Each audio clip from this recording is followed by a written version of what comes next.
Sometimes with a cord-operated Roman blind, they won't lock in place. And the reason this happens is that, if I come in nice and close, is this cord lock here.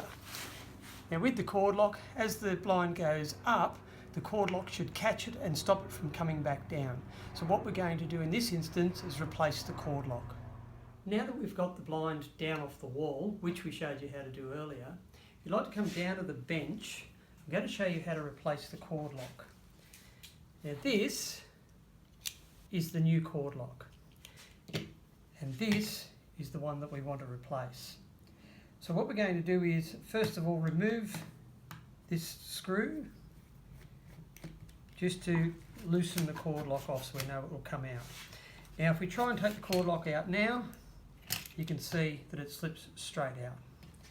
The next thing we're going to do is, in the side you'll notice there's a small screw here.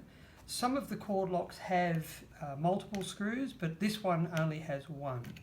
So we're going to take out this screw first and drop it out onto the bench.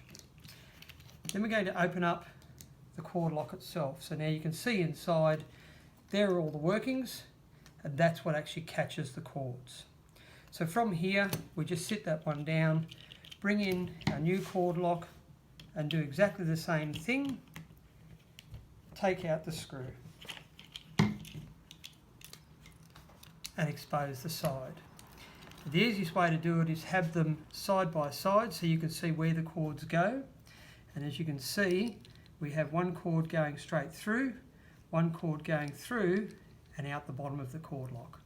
So the first thing we'll do is we'll grab one of the cords and we'll just release it from the cord lock. And the easiest way to do that is just pinch down on this lever, which will allow the cord to release. So this is the bottom one. So we just take it out and transfer it straight over to the new cord lock. Do exactly the same thing, pinch down, let the cord go in, and then down from there. Second cord, we just release it by pinching down once again, discard this cord lock, and then we just push it straight in. From there, put the cover back on, tighten the screw, and then we're ready to slide the cord lock back into place. So all we do, making sure that this part is loose, line the cord lock up, slide it back into place, and then tighten the retainer on the bottom. From there, the cord lock should then operate. Once you've got the cord lock installed in the Roman blind, pull the Roman blind all the way to the top, and that way it'll make it easier to install.